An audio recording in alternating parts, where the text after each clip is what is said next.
अधिगम को मुख्यतः दो भागों में बांटा गया, वंशानुगत और पर्यावरण से संबंधित। इन दोनों भागों से अधिगम होता है, यानी कि सीखा जा सकता है। ठीक है, कोई जेनेटिक सीखता है, कोई इन्वायरमेंट में आकर सीखता है। अलग अलग स्टेजेस होती है इनकी।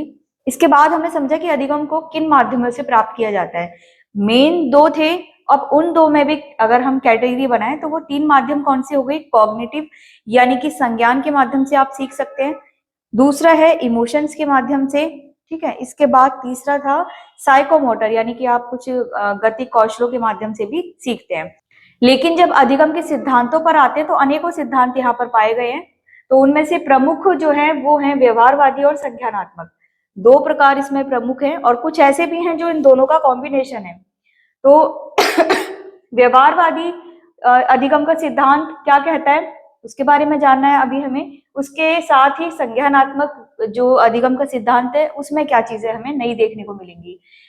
बिहेवियरिस्ट और कॉग्निटिव, ये दो हैं मुख्य भाग, ठीक है, सिद्धांत के तौर पर। और इनमें भी कैटेगरी हैं। शास्त्रीय अनुबंधन मिलेगा आपको, प्रयास व त्रुटि क्रिया प्रसूत अनुबंधन, इनको इंग्लिश में भी जानेंगे। अभी मैंने सिर्फ यहाँ पर इनको इनका नाम आपको बस समझाया है कि किसमें क्या क्या कैटेगरी है। शास्त्रीय अनुबंधन के प्रतिपादक या इसको जन्म देने वाले कौन है? इवान पेवलोव या इवान पेवलोव। प्रयास व त्रुटि एडवर्ड ली थॉर्नडाइक। क्रिया प्रसूत अनुबंधन बरहस फ्रेडरिक स्किनर। तो ये तीन ऐसे चिकित्सक, कोई चिकित्सक है, ठीक है, कोई मनोवैज्ञानिक है, तो लेकिन काम इन्होंने इस फील्ड में किया है, तो इनको हम पढ़ेंगे और ये बहुत जरूरी है। सबसे ज्यादा महत्वपूर्ण है इसमें थॉर्नडाइक की थ्योरी। ठीक है सभी, इनके अलावा भी है, जैसे वाटसन की हो गई। और जो भी व्यवहारवादी हैं उन्होंने अपनी अपनी थ्योरीज में लर्निंग को लेकर क्या क्या सुझाव दिए हैं, क्या क्या प्रयोग किए हैं, तो उनके माध्यम से हम इस चैप्टर को अच्छे से समझ पाएंगे। गेस्टॉल्टवादी मनोवैज्ञानिक जो हमने मन वाले चैप्टर में पढ़ा था, उनमें दो हैं, एडवर्ड सी टॉलमैन और वॉल्फगैंग कोहलर। तो इन दोनों की थ्योरी भी काफी इंपॉर्टेंट है।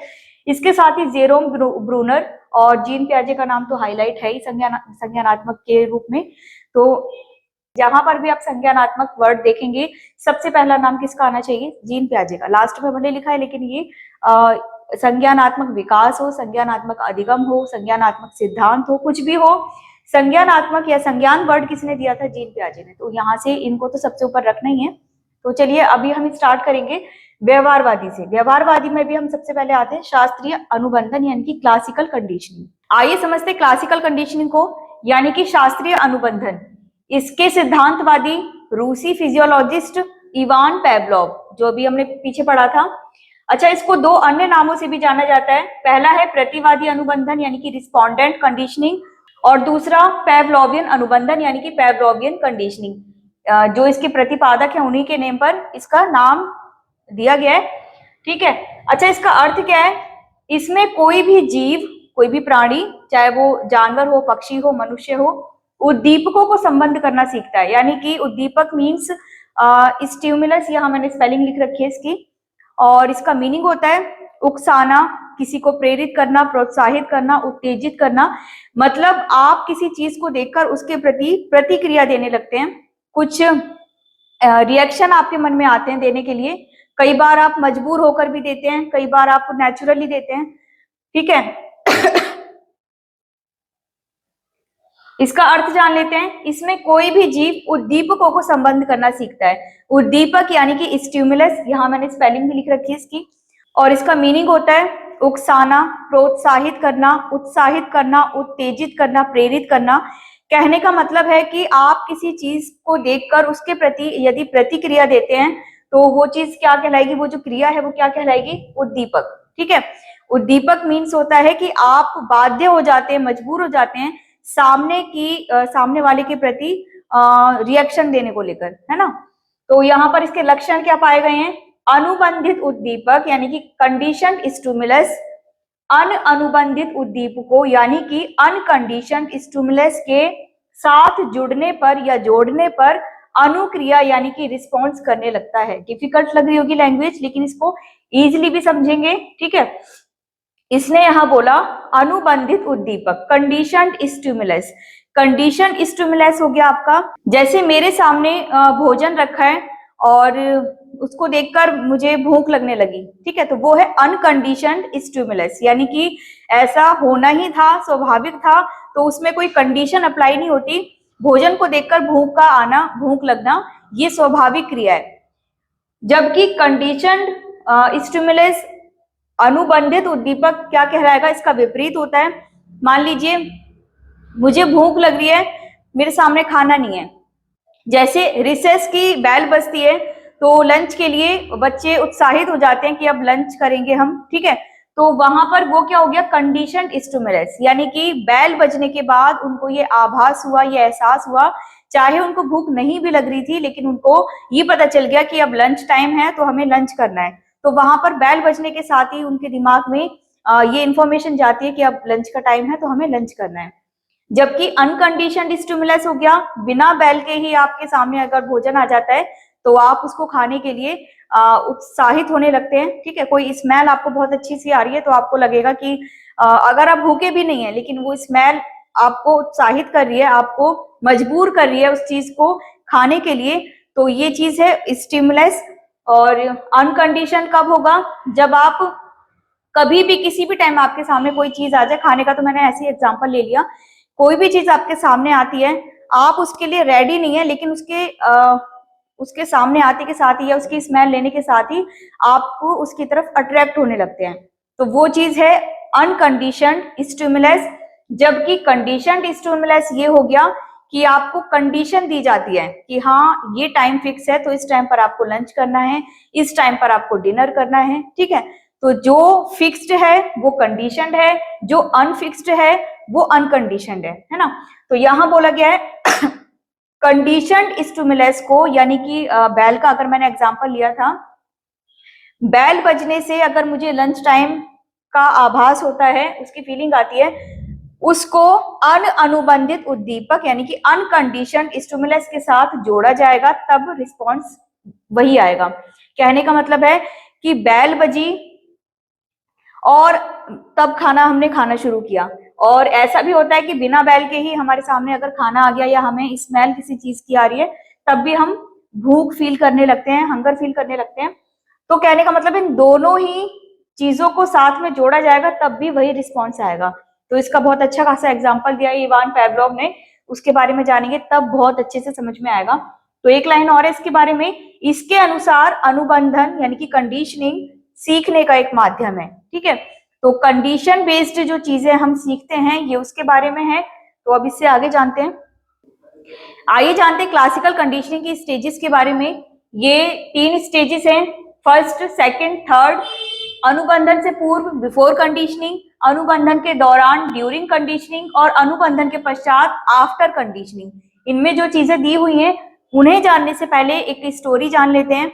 स्टोरी किसके बारे में है, एक कुत्ते के बारे में है जिस पर प्रयोग किया जिन्होंने ये कंडीशनिंग दी है इवान पेवलोव ने, और किस प्रकार से किया। देखिए ये एक रूसी फिजियोलॉजिस्ट थे और इनको शायद 1904 में नोबेल पुरस्कार भी मिला हुआ है। किस उपलक्ष्य में, इनके डाइजेशन पर जो इन्होंने वर्क किया, जो रिसर्च की उसके लिए, ठीक है, तो डाइजेशन को लेकर इनका काम था और ये कुत्तों पर प्रयोग कर रहे थे, डाइजेशन यानी कि उनके पाचन प्रक्रिया को जानने को लेकर।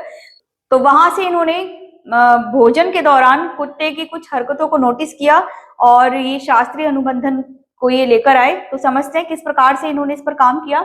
तो प्रैक्टिकल किस पर किया है, कुत्ते पर किया है, क्योंकि कुत्ते का ही ये पाचन क्रिया का अभ्यास कर रहे थे कि किस प्रकार से इनकी पाचन क्रिया होती है, ठीक है, काम कार्य करती है, तो पाचन तंत्र उनका किस प्रकार से कार्य करता है, इसको लेकर इनकी रिसर्च थी। और उस रिसर्च के दौरान ये कंडीशन बनी कि ये क्लासिकल कंडीशन लेकर आ गए। देखिए CS या NS CS मतलब कंडीशन स्टिमुलस, स्टिमुलस मतलब उद्दीपक, जो भी मैंने बताया था, उद्दीपक यानी कि कोई ऐसी चीज जो आपको मजबूर करे प्रतिक्रिया देने को लेकर, ठीक है, जैसे भोजन हो गया, ये आप कह सकते हैं नाउन है ना, संज्ञा है, कोई भी ऐसी चीज, कोई व्यक्ति, कोई खाना, कुछ भी सामान, वस्तु जो भी है, वो अगर आपको अट्रैक्ट कर रहा है कि आप उसके प्रति रिएक्शन दें, रिएक्ट करें, तो वो क्या है, स्टिमुलस है। तो यहां पर दे रखा है कंडीशनड स्टिमुलस। देखिए कंडीशनड स्टिमुलस वो चीज है जो कंडीशन बेस्ड है, यानी कि अननेचुरल है, और आप कह सकते हैं इसको आर्टिफिशियल है। आर्टिफिशियल है यानी कि मैंने यहाँ पर एग्जाम्पल घंटी का ले लिया, उन्होंने भी इसी तरीके से प्रयोग में बताया हुआ है कि कुत्ता जो है जब उसके पास भोजन रखने वाला व्यक्ति खाना लेकर जाता था तो कुत्ता उसको देखकर हरकतें करने लगता था, पागल सा हो जाता था, कुछ भूख की वजह से और कुछ वो खाने को देखकर भी एक्साइटमेंट उसकी काफी बढ़ जाती थी, जैसे पूंछ हिलाने लगा, ठीक है, या बहुत ज्यादा मचल रहा है वो, है ना, लार टपका रहा है। तो इस चीज को उन्होंने नोटिस किया और कुछ टाइम बाद उस पर प्रयोग अपने चालू किए और वहां से हमें ये सिद्धांत मिला।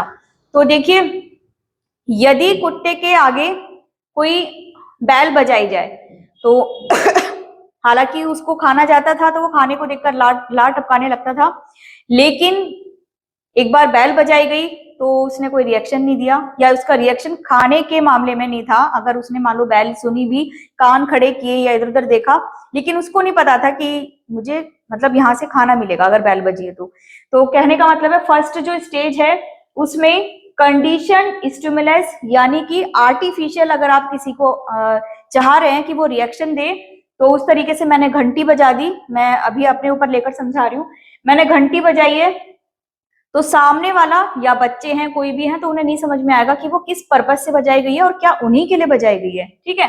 तो यानी कि नो रिएक्शन, CS के बदले जो रिजल्ट आएगा वो CR आएगा। कंडीशनड स्टिमुलस के बदले रिजल्ट में हमें क्या मिलेगा, कंडीशनड रिएक्शन। आपने आर्टिफिशियली कोई चीज की तो उसका रिएक्शन भी आपका आर्टिफिशियली होगा, यानी कि आपको सामने वाले को इशारा देना है तो उसको नहीं समझ में आ रहा कि आप अगर मैंने किसी को चुटकी से बुलाया, उसे जब तक ये पता नहीं है कि मैं चुटकी से उसको बुला रही हूँ या ऐसे ही बुलाती हूँ, तब तक वो मेरे प्रति कैसे रिएक्शन देगा। तो यहाँ पर वही चीज थी। NS से मतलब है नो स्टिमुलस, मैं खाना नहीं लेकर जा रही उसके आगे, मैंने घंटी भी नहीं बजाई, तो जब मैंने कोई उसको अट्रैक्ट ही नहीं किया किसी तरीके से तो NR हो जाएगा NS के बदले, यानी कि वो नो रिएक्शन, ठीक है।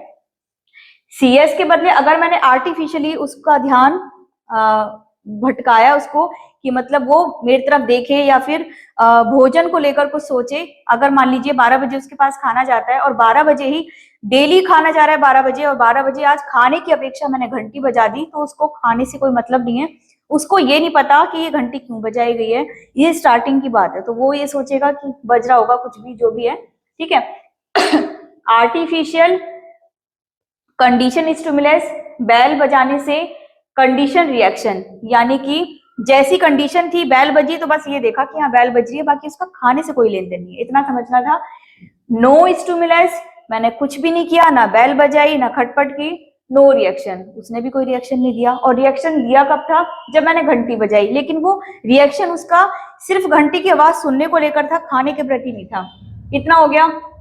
वहीं पर ये फर्स्ट स्टेज में ही दूसरी चीज UCS मतलब अनकंडीशनड स्टिमुलस, ये है कंडीशन कोई भी नहीं है, अनकंडीशनली आपको ऐसा होता ही है फील कि खाना सामने आ जाए तो आप भूख फील करते हैं, तो उसके सामने भी जब भोजन को लाया जाता था उसके मुंह से लार टपकने लगती थी, अनकंडीशनड रिएक्शन, ना चाहते हुए भी नेचुरली उसका जो स्लाइवा है वो टपकने लगता था। तो कहने का मतलब ये है नेचुरली कुछ चीजें ऐसी होती हैं, किसी चीज की स्मेल से ही हमारा ध्यान वहां जाता है। बेशक मैं क्लास में पढ़ा रही हूँ, अगर बाहर पार्टी का खाना बन रहा है, बहुत अच्छी खुशबू आ रही है, तो मेरा ध्यान उधर जाएगा ही जाएगा, बेशक मैं पढ़ा बेशक रही हूँ, लेकिन मुझे ध्यान आएगा कि हाँ इतना टाइम हो गया है तो खाने की स्मेल आ रही है, मेरा भी मन कर रहा है, या लंच टाइम है भूख लग रही है, तो वो वाली चीजें। तो अनकंडीशन स्टिमुलस से अनकंडीशन रिएक्शन मिलते हैं, ठीक है। नेचुरली जो फीलिंग्स हैं आपको आनी ही आनी है, उनसे नेचुरली रिएक्शन भी आने ही आने हैं, ये चीज थी, ठीक है। अब आते हैं सेकंड स्टेज पर। यहां पर CS यानी कि फिर से घंटी बजाई गई और ये है सेकंड स्टेज अनुबंधन के दौरान, ठीक है, बिफोर ड्यूरिंग कंडीशनिंग। CS यानी कि कंडीशनड स्टिमुलस जब दिया गया, घंटी बजाई गई, उसके साथ ही उसको अनकंडीशन स्टिमुलस भी दिया गया, यानी कि भोजन भी लेकर जाया गया। नाम ही है इसका अनुबंधन के दौरान। ड्यूरिंग से मतलब हो गया घंटी बजती जा रही है, खाना जाता जा रहा है, ठीक है, तो उसके मुंह से लार आ गई, घंटी से फर्क नहीं पड़ा, अभी भी उसको भोजन को दिक्कत ला रही है, ठीक है। तो सेकंड स्टेज में ये था कि घंटी भी है, घंटी भी बज रही है, साथ में भोजन भी जा रहा है। तो घंटी से वो आकर्षित तो हुआ कि मतलब शोर या कान उसके खड़े हुए, है ना, लेकिन उसने जैसे ही देखा कि भोजन भी आ रहा है, वो भोजन के प्रति आकर्षित हो गया, है ना, रिएक्शन देने लगा, और रिएक्शन के रूप में उसकी लार टपक रही थी। तीसरी स्टेज पर आते हैं, तृतीय चरण, ये है अनुबंधन के पश्चात, यानी कि आफ्टर कंडीशनिंग। तो यहाँ पर क्या हुआ, CS यानी कि अनकंडीशन सॉरी कंडीशन स्टिमुलस, घंटी बजाई गई, लार आ गई उसके, लेकिन भोजन नहीं आया। ठीक है, तो कहने का मतलब ये है, इसको मैं दोबारा से समझाती हूँ, पहले वाले ने ज्यादा टाइम ले लिया। देखिए, सबसे पहले मैंने अगर एक कुत्ता पाल रखा है, मैं उसको जिस टाइम खाना देती हूँ, उसको टाइम का तो नहीं पता, लेकिन हाँ उसको अंदाजा, या कोई भी है, कोई भी जीव है, जिस टाइम पर उसको खाना मिल रहा है, अगर कोई पालतू जीव है, तो वो उस टाइम उसको भूख अपने आप से ही फील होगी। इतना, ये बात क्लियर हुई? ठीक है। अच्छा, उस टाइम मैंने उसको खाना ना देकर बैल बजा दी, तो उसको कुछ फर्क नहीं पड़ना, भूख तो वो फील कर ही रहा है, लेकिन जब खाना ही नहीं है सामने तो क्या लार टपकेगी उसकी, है ना। बैल नहीं बजाई तो भी कोई फर्क नहीं पड़ना, क्योंकि सारा संबंध उसका भोजन से है। भोजन क्या है, एक उद्दीपक है, ऐसा उद्दीपक जिसकी स्मेल से, जिसको देखकर उसको भूख लगती है, लार टपकती है, वो रिएक्शन देने लगता है। ये चीज कब थी, जब उसको भोजन नहीं दिया गया, कोई प्रतिक्रिया नहीं दी गई, कोई स्टिमुलस नहीं दिया गया, इसी प्रकार से कोई प्रतिक्रिया भी नहीं मिली, और जब स्टिमुलस दिया भी गया आर्टिफिशियली घंटी बजाकर, तो भी उस पर कोई असर नहीं पड़ा। हाँ, अगर भोजन गया उसके सामने, तब उसकी लार टपकने लगी। ठीक है, तो ये चीज थी फर्स्ट स्टेज की। सेकंड में क्या हुआ, बैल बजी, खाना भी साथ के साथ आ रहा है, और इस सेकंड स्टेज को ही रिपीट किया जा रहा है काफी दिनों तक या कुछ दिनों तक। तो अब वो समझ गया, पहली बार जब बैल बजी उसने कोई रिएक्शन नहीं दिया, नहीं बजी तो भी उस पर घंटा फर्क नहीं पड़ा। ठीक है, घंटी बजने से भी कोई फर्क नहीं पड़ा, ना बजने से भी कोई फर्क नहीं पड़ा, क्योंकि वो तो अपना भोजन का इंतजार कर रहा था। सेकंड स्टेज में घंटी बज रही है और उसके साथ ही भोजन भी आ रहा है, तो भोजन को देखकर वो लार टपकाने लगा। यही रिपीटेशन कुछ दिनों तक कंटिन्यूसली चलता है, और बैल बजती है, बैल बजते के साथ ही उसके सामने खाना आता है, तो वो क्या हो जाता है, उसको एक चीज समझ में आती है कि बैल बज रही है, खाना आ गया, बैल बज रही है, खाना आ गया, बैल बज रही है, खाना आ गया। ठीक है, तो अब वो इसका आदी हो जाता है, हैबिचुअल हो जाता है, उसको इसकी आदत पड़ जाती है कि जब भी वो बैल की आवाज सुनता था, उसको पता था कि बैल के साथ ही खाना आ रहा है कुछ दिनों से, यानी कि बैल मुझे क्या कर रही है, इन्फॉर्म कर रही है कि मैं खाने के लिए तैयार हो जाऊं, या फिर भूखा हूं तो अब खुश हो जाऊं कि हाँ खाना आ रहा है, जो भी उसके दिमाग में चल रहा हो। मतलब ये था कि बैल से वो सचेत हो जाता था कि हाँ खाना आ गया। ये चीज रिपीट होती गई, बैल बजती गई, खाना आता गया, उसके लार टपकती रही। अब वो बैल का आदी हो गया, अब उसको टाइम वाइम का कुछ नहीं पता था, भोजन का सिर्फ इतना उसको अंदाजा था कि मुझे बैल सुनते के साथ ही उठ खड़ा होना है खाने के लिए। ठीक है, अच्छा कुछ दिनों बाद क्या हुआ, जो भोजन था वो नहीं लाया गया, सिर्फ घंटी बजाई गई, CS यानी कि कंडीशन स्टिमुलस दिया गया इसको, तो भोजन भले नहीं आया। देखो पहले वाले में घंटी बजाई, पहले कुछ भी नहीं किया गया तो कुछ भी प्रक्रिया नहीं आई, घंटी बजाई गई तो भी कोई प्रक्रिया नहीं आई, भोजन लाया गया तो लार आई। इधर घंटी भी बज रही है, साथ के साथ भोजन भी आ रहा है, और इसका रिपीटेशन चल रहा है, तो उसके लार आ रही है। ठीक है, यहाँ भोजन से संबंध है इसका, यहाँ भी भोजन से संबंध है। आप इसमें देख रहे हो कि लार तो आ रही है, लेकिन भोजन तो यहाँ है ही नहीं क्योंकि वो हैबिचुअल हो गया है, एडिक्ट हो गया है वो बैल सुनकर खाना खाने को लेकर। तो यहाँ वो बैल की आवाज सुनते के साथ ही उसको लगता है कि अरे भूख लग रही है मुझे, मतलब खाना आ रहा होगा। अब वो उठकर देखता है तो बैल तो बजे जा रही है, लेकिन खाना नहीं आ रहा। पर उसकी तो आदत पड़ गई है कि बैल के साथ ही उसको भूख लगने लगती है, या फिर वो इंतजार, बहुत ज्यादा उत्साहित हो जाता है खाने के प्रति, इंतजार करने लगता है। इंतजार वो पहले से कर रहा होता है, लेकिन बैल सुनने के साथ ही वो काफी ज्यादा एक्साइटमेंट में आ जाता है, तो उसकी लार अपने आप ही टपकने लगती है। खाना नहीं दिख रहा उसको, लेकिन उसको ये पता है कि बैल के साथ खाना आता है, बैल बच चुकी है, खाना नहीं आया, लार रुक ही नहीं रही है। ठीक है, क्या किया जाए, अच्छा ये वाली प्रक्रिया भी कुछ दिनों तक अगर दोहराई जाए कि बैल तो बज रही है, उसको लार भी आ रही है, पर खाना नहीं दिया जा रहा, तो वो यहाँ भी हैबिचुअल हो जाएगा वो माइंड में सेट कर लेगा कि घंटी बजने से खाना अब नहीं आता, तो उसके लार भी नहीं टपकेगी, सारा काम माइंड से ही होता है। तो माइंड सेट उसका ऐसा हो जाएगा कि पहले मुझे कोई कुछ भी नहीं होता था, खाना और मेरी लार इनका ही संबंध था। फिर घंटी के साथ भोजन आ रहा है तो मेरी लार आने लगी, ठीक है, मतलब खाने को देखकर, और मैं उसका हैबिचुअल हो गया। अब उसको पता है कि बेशक घंटी बज रही हो, ये मुझे पागल बना रहे हैं, घंटी बजने से भी मेरा कोई घंटा फर्क नहीं पड़ना, तो मुझे ये दिमाग से निकाल देना है कि अब भोजन आएगा। अब इनका पैटर्न चेंज हो गया है, तो लार जो है वो आना बंद हो जाएगी, क्योंकि दिमाग से उसने निकाल दिया कि घंटी बजने से लार आएगी, खाना आएगा। तो ये तीनों कंडीशन थी। तो इन्होंने यहाँ पर जो रिसर्च की वो ये थी कि जब भी जो डॉग का अटेंडेंट था उसको खाना देने जाता था, ठीक है, क्योंकि पाचन क्रिया, पाचन तंत्र से संबंधित वो रिसर्च कर रहे थे, तो पाचन क्रिया को लेकर उन्हें ये देखना था कि इनको कब से कब तक के बीच में खाना देना है और इनका डाइजेशन किस प्रकार से काम करता है, तो वो वाली चीजें। तो उस हिसाब से जब खाना दिया जा रहा था तो वो ये देख रहे थे कि एकदम पागल सा हो गया ये तो कुत्ता, है ना, तो ये कुत्ता तो बड़ा पागल सा लग रहा है खाने को देखकर। और तो उन्होंने देखा कि कुत्ता एकदम पागलपन में आ गया खाने को देखकर। और फिर क्या हुआ कि कभी खाना थोड़ा पहले जा रहा है, कभी बाद जा रहा है, तो लेकिन जब भी जा रहा है वो उसका पागलपन देख पा रहे थे। इसके साथ ही बैल बजाई गई तो उसका पागलपन नहीं दिख रहा था। अच्छा, बैल के साथ खाना दिया गया तब भी वो पागल हो रहा था। फिर बैल तो बजाई गई, खाना नहीं दिया गया, तो उन्होंने वहां से ये नोटिस किया। इसको अगर हम बच्चों पर अप्लाई करें, तो जैसे मैं एग्जांपल लेती हूँ सुबह के उठने को लेकर, तो अगर कोई छोटा बच्चा है, स्कूल जाता है, ठीक है, उसको मम्मी ने आवाज नहीं दी तो वो उठा भी नहीं, है ना, मम्मी ने फैन बंद कर दिया वो तो भी नहीं उठा, उसको लगा लाइट चली गई होगी।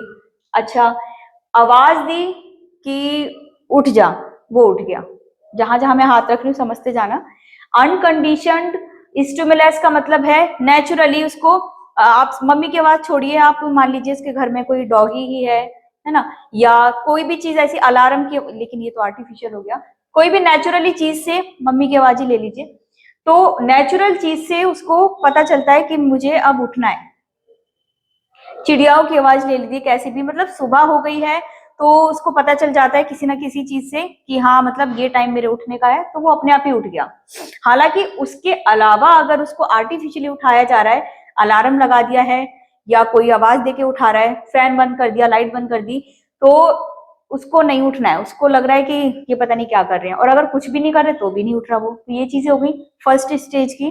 सेकंड में क्या होगा, बच्चे को जो जिस आर्टिफिशियल चीज से उठाया जा रहा है, मान लीजिए अलार्म फर्स्ट डे लगा तो उसको नहीं फर्क पड़ा कि भाई घर में किसी ने लगा दिया होगा, ये मेरा तो नहीं है, मैंने नहीं लगाया, ठीक है, तो उसको नहीं पता चला। लेकिन जब इस चीज का रिपीटेशन होता रहा कुछ दिन लगातार, उसके उठने का समय भी वही है और उसी टाइम अलार्म बज रहा है, तो क्या होगा, बच्चे की नींद अपने आप खुल जाएगी कि अच्छा यार मेरे उठने के टाइम पर अलार्म लगाया है, ये किसी ने लगा दिया होगा, या छोड़ो किसी ने लगाया ना लगाया, मुझे इस टाइम उठना होता है, अलार्म बज गया तो यानी कि मुझे उठना ही उठना है, तो वो उठ गया यहाँ पर। अब क्या होता है, तो इस थ्योरी से हमें ये जानने में मदद मिलती है कि आप किसी को हैबिचुअल बनाना चाहते हैं, चाहे वो कोई छोटा बच्चा हो या कोई पालतू जानवर हो, ठीक है, या कोई किसी भी काम को लेकर, तो उसको क्या करना होगा, आप शुरुआत में जो चीज करेंगे वो उसको नहीं पता होगी, लेकिन धीरे धीरे जैसे उसका रिपीटेशन होगा तो बच्चा हो या कोई जानवर, है ना, वो उसका हैबिचुअल हो जाता है। और हैबिचुअल होने से क्या होता है, वो असली चीज को तो भूल जाएगा कि मुझे, जैसे यहाँ भोजन था, वो भोजन पर लार नहीं दे रहा था, अब लास्ट बार में वो बैल बजने पर लार दे रहा था।